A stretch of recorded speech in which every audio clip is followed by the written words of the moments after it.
ഷൈനി ഷാജി, കണ്ണൂർ ജില്ലയിലെ മണത്തണയിൽ നിന്നാണ് വരുന്നത്. ഒരുപാട് വർഷമായി, 15 വർഷമായി ശ്വാസം മുട്ടലിനുള്ള ഒരു അസുഖം ഉണ്ടായിരുന്നു എനിക്കത് ഏതൊക്കെ ആശുപത്രിയിൽ പോയിട്ടാണെങ്കിലും എനിക്കത് മാറുന്നില്ലായിരുന്നു. എനിക്ക് ഈ അൾത്താരെ കയറി നിന്ന് സാക്ഷ്യം പറയാൻ എനിക്ക് അവസരം തന്ന അമ്മ മാതാവിനും തിരുക്കുമാരനും ആദ്യമായി ഞാൻ നന്ദി പറയുന്നു. എനിക്കങ്ങനെ ശ്വാസം മുട്ടലുണ്ടായിരുന്നിട്ട് എന്നെ എൻ്റെ മക്കൾ പിടിച്ചുകൊണ്ടായിരുന്നു പോയിക്കൊണ്ടിരുന്നത്. അങ്ങനെ 15 വർഷമായിരുന്നു എനിക്ക് ശ്വാസം, ഒരു പ്രസവത്തോടു കൂടി വന്നതായിരുന്നു. അങ്ങനെ ഇരിക്കാൻ ഞാൻ ഒരു ചേച്ചിയെ കണ്ടുമുട്ടുകയും ആ ചേച്ചി എനിക്ക് ഈ കൃപാസനം പത്രം തരികയും ചെയ്തു. ഞാൻ എന്നിട്ട് എന്നോട് പറഞ്ഞു, മോളെ, നിൻ്റെ ഈ അസുഖത്തിൻ്റെ എല്ലാ വിഷമതയും നീ കൃപാസനത്തിൽ ചെന്ന് ഉടമ്പടി എടുത്ത് പ്രാർത്ഥിക്കുന്നതിൻ്റെ ഫലമായി നിനക്ക് മാറിക്കിട്ടും എന്ന് എന്നോട് പറഞ്ഞു. ഞാൻ അന്നേരം വീട്ടിൽ ചോദിച്ചപ്പം എന്നോട് പറഞ്ഞു, ഇച്ചിരി കൂടെ കഴിയട്ടെ പോകാനെന്ന് പറഞ്ഞു. എന്നാലും ഞാൻ അമ്മ മാതാവിനോട് പ്രാർത്ഥിച്ച് എനിക്ക് എത്രയും പെട്ടെന്ന് ആ സ്ഥലത്ത് എത്തണമെന്ന്. എന്താണെന്ന് ചോദിച്ചാൽ ആഹാരത്തിനില്ല, വസ്ത്രത്തിനില്ല, അങ്ങനെയുള്ളൊരു ജീവിതമായിരുന്നു ഞങ്ങളുടേത്. അന്നേരം ഈ മരുന്നും ഈ പണിക്ക് ഞാനൊരു ചെറിയ തയ്ക്കാൻ പോകുന്ന ആളായിരുന്നു. ആ പൈസ കൊണ്ടായിരുന്നു ഞങ്ങൾ ജീവിച്ചുകൊണ്ടിരുന്നത്. അങ്ങനെ ഇരിക്കുമ്പോഴാണ് ഈ പൈസ തികച്ചും മരുന്നിന് കൊടുക്കണമായിരുന്നു. ഞാൻ എന്നിട്ട് ഇവിടെ വന്നു, ഉടമ്പടി എടുത്തു. ഇവിടെ നിന്ന് കിട്ടിയ വെഞ്ചരിച്ച തൈലവും ഉപ്പും എല്ലാം ഉപയോഗിച്ചു. അത് കഴിഞ്ഞ് ഞാൻ അങ്ങനെ നടക്കുമ്പം എനിക്ക് എന്നാലും ഒരു ശ്വാസം മുട്ടൽ മാറുന്നില്ല. അന്നേരം എന്നോട് മാതാവ് പറയുന്നുണ്ട്, ആ കാശ് രൂപ എടുത്ത് കഴുത്തേലിടെന്ന് പറയുന്നുണ്ട്. ഞാൻ എന്നിട്ട് കൊച്ചിന് +2 പഠിക്കേണ്ടതുകൊണ്ട് അത് അവളുടെ കയ്യിലാവുള്ള പരീക്ഷയ്ക്ക് പോകാൻ ഇവിടുന്നെല്ലാം പറയുന്നത് കേട്ടുകൊണ്ട് ഞാനത് ഉപയോഗിച്ചില്ല. ഒരു ദിവസം പിന്നെയും മരുന്ന് മേടിച്ചിട്ട് അവിടെ ചെന്ന് നോക്കുമ്പം എൻ്റെ കൊച്ച് പരീക്ഷയും കഴിഞ്ഞ് കാശ് രൂപ അവിടെ കൊണ്ടുവച്ചേക്കുന്നു. അതെടുത്ത് ഞാൻ എൻ്റെ കഴുത്തേലിട്ടു. അതിൽ പിന്നെ ആ രോഗം എന്നെ വിട്ടുമാറി. അങ്ങനെ അന്ന് മരുന്ന് മേടിച്ചുകൊണ്ടിരുന്ന പൈസ കൊണ്ട് ഞാൻ എല്ലാവർക്കും ഭക്ഷണമൊക്കെ മേടിച്ച് കൊടുക്കും. അങ്ങനെ ഇരിക്കുന്നു. പിന്നെ എൻ്റെ മോള് +2 പഠിച്ചുകൊണ്ടിരിക്കുമ്പം ഭയങ്കര വിഷമമായിരുന്നു. കണ്ണിന് സുഖമില്ല, പനിയാണ്. ഞാൻ പണിക്ക് പോയാലും ഇവൾ പോകുകയില്ല. അങ്ങനെയൊക്കെ യാതൊരു ബുദ്ധിമുട്ട് കൊണ്ട് നടന്നൊരു കാലം. അന്നേരം ഞാൻ കൊച്ചിനോട് ചോദിച്ചു, എന്നാ മോനെ ഇതിങ്ങനെ ഇരിക്കുന്നത്, സ്കൂളിൽ പോകണ്ടേ? അന്ന് ഏറ്റവും നല്ലോണം പഠിക്കുന്നത് എൻ്റെ മോളായിരുന്നു. 2 പെൺപിള്ളേരാണ് എനിക്കുള്ളത്. അവർ 2 പേരും നല്ലവണ്ണം പഠിക്കും. അവർ പഠിച്ചിട്ട് വേണം ഞങ്ങളുടെ ജീവിതം മുന്നോട്ട് പോകാൻ. അങ്ങനെ എനിക്ക് ഭയങ്കര സങ്കടമായിരുന്നു. പിന്നെ ഞാനിവിടെ വന്ന് പിന്നെയും നമ്മുടെ കയ്യിലുണ്ടായിരുന്ന വെഞ്ചരിച്ച കാശ് രൂപം തൈലം എല്ലാം കൊടുത്ത് അവൾ സ്കൂളിൽ പോയിട്ടില്ലെങ്കിലും 95% മാർക്ക് മേടിച്ച് എൻ്റെ മോൾ ഇന്ന് പാസ്സായി ഇപ്പം ജർമ്മൻ ഭാഷ പഠിക്കുന്നു. പിന്നെ എൻ്റെ കുടുംബത്തെ പല സാഹചര്യങ്ങൾ കൊണ്ട് ഓരോരോ ബുദ്ധിമുട്ടുകളായിരുന്നു. പൈസ കുടുംബത്തിൽ കിട്ടുകയില്ല. അങ്ങനെയായിരുന്നു. ഞാനിവിടുന്ന് അമ്മയുടെ ഒരു ഫോട്ടോ ഞാനിവിടുന്ന് പോയി ഇപ്പം മേടിച്ചുകൊണ്ട് പോയി. ആ ഫോട്ടോ അവിടെ ഞാൻ എൻ്റെ ഒരു റൂമിൽ വെച്ചു. ആ റൂമിൽ വെച്ച് കഴിഞ്ഞപ്പം ഞാൻ അന്ന് മുതൽ എനിക്ക് കിട്ടുന്ന പൈസ ഞാൻ ആ മുന്നിൽ കൊണ്ടുവന്ന് വെക്കും. അമ്മ മാതാവേ, രോഗത്തിന് വേണ്ടി ഈ പൈസ ഒന്നും ചിലവാക്കിക്കരുത്, എനിക്കും എൻ്റെ കുഞ്ഞുങ്ങൾക്കും കഴിയാൻ വേറൊരു നിവൃത്തിയില്ല എന്നും പറഞ്ഞു. പക്ഷേ 400 രൂപയാണ് എൻ്റെ കൂലി. ആഴ്ച കിട്ടുമ്പം പോകുന്ന ദിവസം ഉള്ളത് കിട്ടും. അത് കിട്ടുന്ന ഇരട്ടിയായിട്ട് എനിക്ക് അനുഗ്രഹം എൻ്റെ മാതാവ് എനിക്ക് തരുന്നുണ്ട്.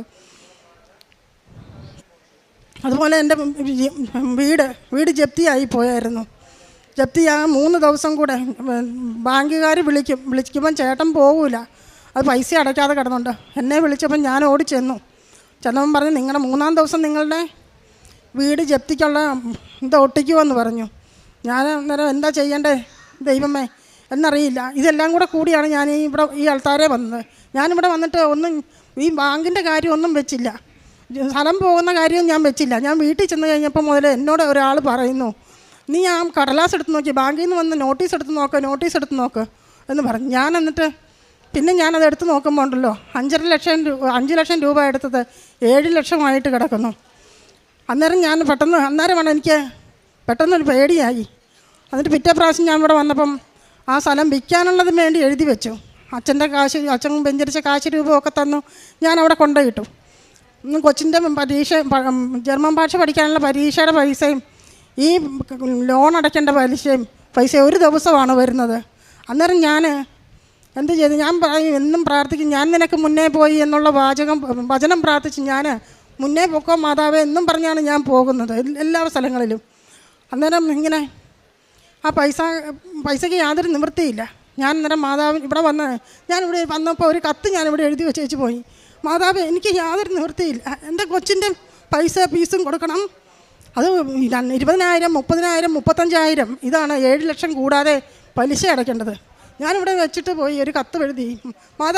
മാതാവിന് എന്നെപ്പോലെ ഒരുപാട് മക്കളുണ്ടല്ലോ, അവരുടെ എല്ലാം സങ്കടങ്ങൾ കേട്ടേച്ച് എൻ്റേതൊന്നൊന്ന് വായിക്കണേ എന്ന് ഞാനിവിടെ നിന്ന് പറഞ്ഞിച്ച് ഞാൻ പോയി കഴിഞ്ഞ് പിറ്റേ മാസം ഞങ്ങളെ വിളിച്ചു കഴിഞ്ഞപ്പം ഞാൻ വേഗം ചെന്നു. ഇതിന് എന്താണെന്നറിയത്തില്ലല്ലോ. വേഗം ചെന്ന് കഴിഞ്ഞപ്പം എന്നോട് പറഞ്ഞു 7,500 രൂപ നിങ്ങൾ അടച്ചാൽ മതി എല്ലാ മാസം എന്ന്. എന്നിട്ട് അങ്ങനെ ആ പൈസയിൽ എനിക്ക് എൻ്റെ അമ്മ മാതാവും തിരുകുമാരനും കൂടെ ഇടപെട്ട് ആ പൈസ അങ്ങനെ ചെറുതാക്കി തന്നു. പിന്നെ എൻ്റെ മോൾക്ക് ഒരു വിഷമം ഉണ്ടായിരുന്നു, രക്തക്കുറവുള്ളത്. ഞാൻ ഇവിടുത്തെ കാനായിലെ വീഞ്ഞ് എല്ലാം 2-3 കുപ്പിയിലെടുക്കും. പോകുന്ന നേരത്തെ എൻ്റെ ഞാൻ വരുന്ന ബസ്സിന് കൊടുക്കും.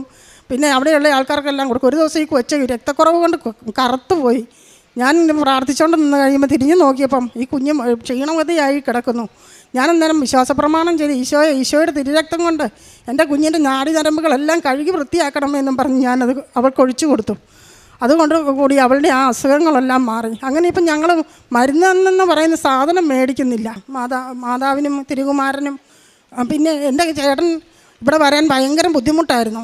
ഒരു ദിവസം എപ്പോഴും ഞാൻ അച്ഛൻ്റെ ടോക്കുകളും പ്രാർത്ഥനകളും എല്ലാം കേൾക്കും. അന്നേരം ഒരു ദിവസം അച്ഛൻ പറയുന്നു, ഭർത്താവ് എൻ്റെ കെട്ടിയൻ്റെ പേരിലാണ് വീടിൻ്റെ സ്ഥലം കിടക്കുന്നത്. എന്നാലും പറയും ഭർത്താവ് ഉടമ്പടി എടുക്കൂല, ഭാര്യമാരെ കൊണ്ട് എടുപ്പിക്കും എന്ന് പറഞ്ഞു. ഞാനത് കേൾക്കാനിടയായപ്പോൾ ഞാൻ അന്നും ചിന്തിച്ചു, നമുക്ക് ചേട്ടനെയും കൂടെ ഈ പ്രാർത്ഥനയിൽ ഉൾപ്പെടുത്തണം. അല്ലെങ്കിൽ എപ്പോഴും പറയും ഞാൻ തിണ്ണയിരുന്ന് പ്രാർത്ഥിച്ചോളാമെന്ന് പറയുന്ന ആളായിരുന്നു. ഞാനൊരു ദിവസം കയ്യെ പിടിച്ച് വലിച്ച് പരിക്കകത്ത് കൊണ്ടുവന്നു. അന്നേരം പറഞ്ഞു ഞാനിവിടെ ഇരുന്ന് പ്രാർത്ഥിച്ചോളാടി എന്നും പറഞ്ഞ് ഇറങ്ങിപ്പോയി. അന്നേരം ഞാൻ മാതാവിനെ വിളിച്ച് എനിക്ക് പെട്ടെന്ന് കരച്ചിൽ വന്നു. ആ കരച്ചിലിൻ്റെ ഒച്ച കേട്ട് വേഗം കയറി വന്നിട്ട് എന്നോട് പറഞ്ഞു, ഞാൻ 40 ദിവസം പ്രാർത്ഥിക്കും കേട്ടോടി എന്ന് പറഞ്ഞു. ആയിക്കോട്ടെ. എന്നിട്ട് ഞാൻ മാതാവിനോട്, മാതാവേ മരണം വരെ പ്രാർത്ഥിപ്പിക്കണം എന്ന് ഞാൻ മനസ്സിലിങ്ങനെ പറയുകയും ചെയ്തു. അങ്ങനെ ഇരിക്കുമ്പം ഞാൻ പിറ്റേ ദിവസം ഫോണിലെ പ്രാർത്ഥനകൾ എന്നും രാവിലെ ഭക്ഷണമൊക്കെ ഉണ്ടാക്കുമ്പോൾ ഞാൻ വെക്കുമ്പോൾ ഒരു ദിവസം ഇങ്ങനെ വന്ന് കാവിൽ നിൽക്കുക. ഞാൻ പറഞ്ഞു, മാതാവേ ആ ഫോണ് ഞാൻ ലോണിന് മേടിച്ചത്, അത് നശിപ്പിച്ച് കളയല്ലേ ഇങ്ങനെ പ്രാർത്ഥിച്ച് നിന്നപ്പോൾ ഉണ്ടല്ലോ, അതവിടെ ഇരുന്ന് കുത്തിയിരുന്ന് എല്ലാം കേട്ടു. കുത്തിയിരുന്നിട്ട് അമ്മയും മാതാവ് ഈശോയും കൂടെ ആ ഫോണിലൂടെ പുള്ളിയെ ആകർഷിച്ചിട്ട് കഴിഞ്ഞ 27-ാം തീയതി ഞങ്ങളെല്ലാം ഇന്ന് പോരാൻ വേണ്ടി, എൻ്റെ ഉടമ്പടി പുതുക്കാൻ വേണ്ടി പോരാൻ തീർത്ത് എന്നോട് ചോദിക്കുക, നീ പോകുവാണോ, എനിക്ക് ഒരു ബുക്ക് ചെയ്തോന്ന് ചോദിച്ചു. അന്നേരം ഞാൻ പറഞ്ഞില്ല, നമ്മൾക്ക് 3 പേർക്ക് ചെയ്തോളൂ, ചേട്ടനല്ലേ വരുന്നില്ലെന്ന് പറഞ്ഞു. അന്നേരം പറയുക ഞാനും വരുന്നുണ്ടെന്ന്. ഞാൻ വേഗം വണ്ടിക്കാരെ വിളിച്ച് പറഞ്ഞു, എനിക്ക് എൻ്റെ ചേട്ടനും കൂടെ വരുന്നുണ്ട്, ഒരു സീറ്റും കൂടെ ബുക്ക് ചെയ്ത് തരണമെന്ന് പറഞ്ഞു. ഞാൻ പറഞ്ഞു ഇല്ല മോളെ പറ്റില്ലെന്ന് പറഞ്ഞു. ഞാൻ പറഞ്ഞു ഞാൻ നിന്നോളാം, ഞാൻ അവിടെ നിന്ന് പോയിക്കോളാം അമ്മയുടെ അടുത്ത്, എന്നാലും എൻ്റെ ചേട്ടനെ കൊണ്ടുപോകണം എന്ന് പറഞ്ഞു. അങ്ങനെ ഞാൻ പറഞ്ഞു മാതാവേ അവിടെ ഞാൻ മുട്ടുകുത്തും, എപ്പോഴും എനിക്ക് നന്മ കിട്ടുമ്പം ആ മാതാവിൻ്റെ ഫോട്ടോയുടെ മുന്നിൽ വന്ന് ഞാൻ മുട്ടുകുത്തി പ്രാർത്ഥിക്കും, എന്നിട്ടേ ഞാനത് കൈകാര്യം ചെയ്യുള്ളൂ. അന്നേരം എന്നോട് പറഞ്ഞു, ഞാൻ പറഞ്ഞു മാതാവേ 5:30 ആകുമ്പം 7:30 വണ്ടിയെ കയറണം, 5:30 ആകുമ്പോൾ എനിക്ക് ഒരു സാളും കൂടെ ഉണ്ടെന്നുള്ള സീറ്റ് എനിക്ക് കിട്ടണം എന്ന് പറഞ്ഞപ്പം 11 മണി ആയപ്പോഴത്തേനും എന്നെ വിളിച്ച് പറഞ്ഞു നിങ്ങളെല്ലാവരും പോര് കേട്ടോ എന്ന് പറഞ്ഞു. ഇവിടെ വന്നു ചേട്ടൻ, അവിടെ മുതൽ ഇവിടെ വന്ന് ഇവിടെ ആ ആൾക്കാരേക്ക് ഇവിടെ താഴെ നിന്ന് ഒരുപാട് നേരം പ്രാർത്ഥിച്ചു. അതിൽ പിന്നെ എന്നും നീ പ്രാർത്ഥിച്ചോടി എന്ന് ചോദിച്ചിട്ടേ കയറി വരുള്ളൂ. ഞങ്ങളും ചേട്ടൻ പണിക്ക് പോയിട്ട് വന്ന് പ്രാർത്ഥിക്കാനിരിക്കുന്നത് നോക്കിയിരിക്കും. ഇല്ലെങ്കിൽ ഞാനും പിള്ളേരും നേരത്തെ പ്രാർത്ഥിച്ചാലും ഞാൻ പറയും പ്രാർത്ഥിച്ചില്ലെന്നും പറഞ്ഞ് ഞാനും ചേട്ടൻ്റെ കൂടെ കൂടും. എന്നും പ്രാർത്ഥിക്കുന്ന ഒരാളായിട്ട് അമ്മയുടെ തിരുകുമാരൻ ഞാൻ ഇവിടെ വന്ന് പറഞ്ഞു, അമ്മയുടെ മകൻ ഇതേ വന്നേക്കുന്നു, ഞങ്ങൾ 4 പേരും കൂടെ വന്നു പറഞ്ഞു. അന്നേരം കുറച്ച് പ്രശ്നങ്ങളൊക്കെ ഉണ്ടായിരുന്നു, ഇതെല്ലാം മാറ്റി തന്ന എൻ്റെ അമ്മയ്ക്കും തിരുകുമാരനും കോടാനുകോടി നന്ദി പറയുന്നു. ഇനിയും നല്ല നല്ല കാര്യങ്ങൾ ഞങ്ങളുടെ കുടുംബത്തിൽ വന്നു ചേരാൻ അമ്മ മാതാവ് ഈശോയും ഇടയാകട്ടെ എന്ന് പറയുന്നു. പ്രേക്ഷിത പ്രവർത്തനം ചെയ്യും. എന്നാന്ന് ചോദിച്ചു കഴിഞ്ഞാൽ ഞാനിവിടുന്ന് എല്ലാ മാസവും ഇവിടെ എല്ലാം വണ്ടിക്ക് വരുമ്പോൾ മരുണ്ടിക്കാരെ കൊണ്ടുപോയി പത്രങ്ങളെല്ലാം കൊടുക്കും. വീടുകളിൽ കൊടുക്കും, പിന്നെ പണിസ്ഥലത്ത് കൊടുക്കും, ടൗണുകളിൽ കൊടുക്കും. അതുപോലെ പാവപ്പെട്ട മനുഷ്യർക്ക് ഡ്രസ്സ് മേടിച്ച് കൊടുക്കും എൻ്റെ കയ്യിലുള്ള പൈസ കൊണ്ട്. പിന്നെ ഭക്ഷണം മേടിച്ച് കൊടുക്കും. എനിക്ക് പിന്നെ ഞാൻ രാവിലെ പണിക്ക് പോകുന്നതുകൊണ്ട് ഭക്ഷണം വെക്കാൻ പറ്റില്ല. അതുകൊണ്ട് ഞാൻ ഉച്ചയ്ക്ക് അവർക്ക് കൊടുക്കുമ്പോഴത്തേനും മോശമായി പോകൂലേ, അതുകൊണ്ട് ഞാൻ അടുത്തുള്ള ഹോട്ടലിൽ പോയിട്ട് ഭക്ഷണം മേടിച്ചിട്ടാണ് കൊടുക്കുന്നത്. അങ്ങനെയുള്ള എല്ലാ പ്രവർത്തനങ്ങളും ഞാൻ ചെയ്യും.